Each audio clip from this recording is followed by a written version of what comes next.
ही मेरी पहचान, Shankar Soneja, panel number 26। सुबह होगी न्यूज चैनल में आप सभी का स्वागत है। मैं किरण जोशी ले चलती हूं आपको आज की कुछ ताजा तरीन खबरों की ओर। फिर सुबह होगी की टीम पहुंची भारतीय जनता पार्टी के प्रवक्ता प्रदीप रामचंद्रानी जी के पास और किया उनसे कुछ सवालात। आइए सुनते हैं उनका क्या कहना है। नमस्कार, मैं किरण जोशी, फिर सुबह की न्यूज़ चैनल में आप सभी का स्वागत है। हमारे साथ मौजूद है भारतीय जनता पार्टी के नेता प्रदीप रामचंद्रानी जी। नमस्ते सर, मेरा आपसे सवाल है कि जो राष्ट्रवादी कांग्रेस पार्टी द्वारा धरना आंदोलन किया गया था महंगाई के विरोध में शिवाजी चौक पर, आप इस बारे में क्या कहना चाहेंगे?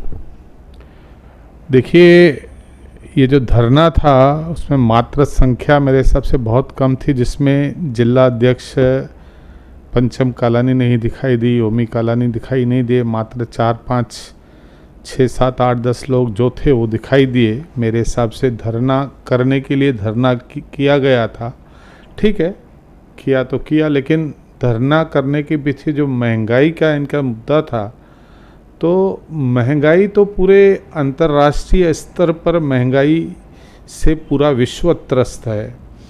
हमारे पास के देशों की हालत है, श्रीलंका, पाकिस्तान, बांग्लादेश, नेपाल, उनकी आर्थिक स्थिति इतनी ख़राब हो गई है महंगाई की वजह से, क्योंकि यूक्रेन की लड़ाई की वजह से बहुत सारा खामियाजा ना पूरे विश्व को भुगतना पड़ा है। उसके बावजूद भी हमारे देश के प्रधानमंत्री नरेंद्र मोदी ने जनहित की भावनाओं को ध्यान में रखते हुए बहुत सारा महंगाई पर नियंत्रण करने का प्रयास किया है। अभी अभी आप देखिए कि पेट्रोल और डीजल में क्रमश 9 रुपये और 7 रुपये का दर घटाया, और पूरे देश में जहां भारतीय जनता पार्टी के शासित राज्य हैं वहां पर आज के तारीख में पेट्रोल 96 रुपये और डीजल 87 रुपये मिल रहा है। और यहाँ महाराष्ट्र में पेट्रोल जो है वो 101 रुपये में मिल रहा है और डीजल 97 रुपये मिल रहा है। यानी अगर आप महाराष्ट्र का बॉर्डर है गुजरात, अगर आप देखेंगे मुंबई से 150 किलोमीटर पर दमन है, वहाँ पर आपको 96 रुपये में पेट्रोल मिलेगा और महाराष्ट्र में यहाँ पर 111 रुपये में। ये लोग केवल खाली अपनी जो कमियां हैं, अपना जो टैक्स वसूलते हैं लोगों से, उसमें कोई कमी नहीं करते, जनता को कुछ राहत नहीं देते। अभी इन्होंने बताया कि 2 रुपये और 1 रुपया 44 पैसा उन्होंने पेट्रोल और डीजल पे कम किया, लेकिन मेरे हिसाब से उन्होंने 1 रुपया भी कम नहीं किया। जब केंद्र सरकार 9 रुपया कम करती है और 6 रुपया कम करती है तो उसकी टैक्स ऑटोमेटिक कम हो जाती है राज्य की, और वह ऑटोमेटिक 2 रुपया और 1 रुपया राज्य को घटाना पड़ता है, क्योंकि जो टैक्स की प्रतिशत है वह अगर 80 रुपये के ऊपर 32% है, तो अगर 100 में से रेट कम हो जाएगा तो टैक्स भी कम हो जाएगी। महाराष्ट्र सरकार ने कुछ भी 1 रुपया कम नहीं किया, और महंगाई के लिए पूरी तरह से महाराष्ट्र की यह महाविकास वसूली सरकार जिम्मेवार है।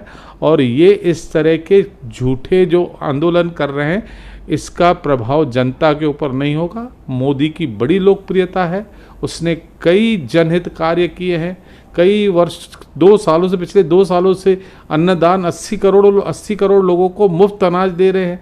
इतने हमारी मोदी जी इतने जनहित कार्य कर रहे हैं कि इनकी इस तरह से छोटे मोटे आंदोलन करने से इनकी कोई दाल गलने वाली नहीं है। सर, मेरा आपसे अगला क्वेश्चन है कि भारतीय जनता पार्टी ने जो धरना आंदोलन किया था धोखादायक बिल्डिंग के विषय पर, और वहाँ पर घोषणा की गई थी कि 23 तारीख को भारतीय जनता पार्टी भूख हड़ताल पर बैठेगी, तो भारतीय जनता पार्टी भूख हड़ताल पर क्यों नहीं बैठी? देखिए, जब यहाँ पर धरना आंदोलन किया गया था 12 तारीख को, तो सरकार को, राज्य सरकार को, महानगर प्रशासन को चेतावनी दी गई कि आने वाले 10 दिनों में इसके ऊपर जो है, इमारतों के ऊपर जो धोखादायक इमारत है उसके ऊपर जल्द से जल्द निर्णय लिया जाए और एक अच्छी पॉलिसी दी जाए, ताकि जो बेघर लोग हुए हैं उनको घर मिल सके। अन्यथा भारतीय जनता पार्टी 23 तारीख को भूख हड़ताल करेगी। यह हमारे जो विधायक हैं उनकी तरफ से ये सुझाव था कि ये धरना देना चाहिए।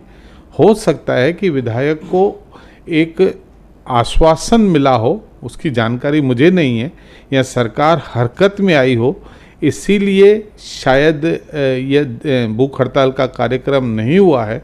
और अगर सरकार ने या किसी मंत्री ने आमदार से संपर्क किया हो और उसे बताया गया हो कि इस समय ये काम हो सकता है, तो फिर आंदोलन तो जनता के लिए होते हैं। अगर ऐसा नहीं हुआ होगा तो मेरे हिसाब से भूख हड़ताल करना, जो उन्होंने भारतीय जनता पार्टी के अध्यक्ष और आमदार ने घोषणा की है, वह अवश्य करनी चाहिए। धन्यवाद सर। देखते रहिए फिर सुबह की न्यूज़ चैनल।